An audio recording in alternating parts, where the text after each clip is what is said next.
എടേ അവളുടെ വേറൊരു മണ്ടത്തരം കൂടെ ഉണ്ട് കേട്ടോ. അത് കേട്ടോ നീ ചിരിച്ചു ചാവും. ആ പറയടി കേക്കട്ട്. കൊച്ചേ നീ എവിടെ അടി? എടി ഒരു മിനിറ്റ്, അമ്മ വിളിക്കുന്നുണ്ടേ. എന്താ അമ്മേ? നീ തുണി അലക്കിയോ? വേഗം തുണി അലക്കാൻ നോക്ക്. ആ അലക്കാം. ഹലോ എടി, അത് അമ്മ തുണി അലക്കാൻ വിളിച്ചതാ. നീ അവളുടെ മണ്ടത്തരം പറ, കുറച്ച് സമയം ചിരിക്കട്ടെ.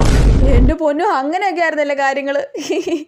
ഇതൊന്നും ഞാൻ അറിഞ്ഞില്ലടി. കൊച്ചേ ചോറ് കഴിക്കാൻ വാടി. ആ വരാം. എടി അത് അമ്മ ചോറ് കഴിക്കാൻ വിളിച്ചതാ. ചോറൊക്കെ പിന്നെ കഴിക്കാം. ഇനി നീ വേറെ ആരുടെയും മണ്ടത്തരങ്ങൾ പറ.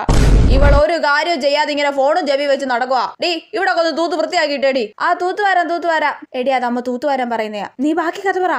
എടി നീ നോക്കിയോ നമ്മൾ എത്ര മണിക്കൂറാ സംസാരിച്ചോണ്ടിരുന്നെന്ന്. ഞാനാണെങ്കിൽ ചോറ് പോലും കഴിച്ചിട്ടില്ല. ഇന്ന് മൊത്തം നിന്നോട് സംസാരം തന്നെ ആയിരുന്നു. നീ ചോറ് കഴിച്ചില്ലേ? ഞാൻ നിന്നോട് സംസാരിച്ചോണ്ടിരുന്നപ്പോ തന്നെ ചോറ് കഴിച്ചല്ലോ. അത് മാത്രല്ല, ഞാൻ നിന്നോട് സംസാരിച്ചോണ്ടിരുന്നപ്പോ തന്നെ ഞാൻ വീട് മൊത്തം വൃത്തിയാക്കിയിട്ടെ. ചായ ഇട്ടോ, ചോറ് കഴിച്ചോ, ഡോഗോട്ടനെ കുളിപ്പിച്ചോ. ഞാനിപ്പോ കടയിൽ കൂടി പോവാൻ പോവാ. നീ കോള് കട്ടാക്കണ്ട കേട്ടോ. ഞാൻ സംസാരിച്ചോണ്ട് കടയിൽ പൊക്കോളാം. ഷടാ.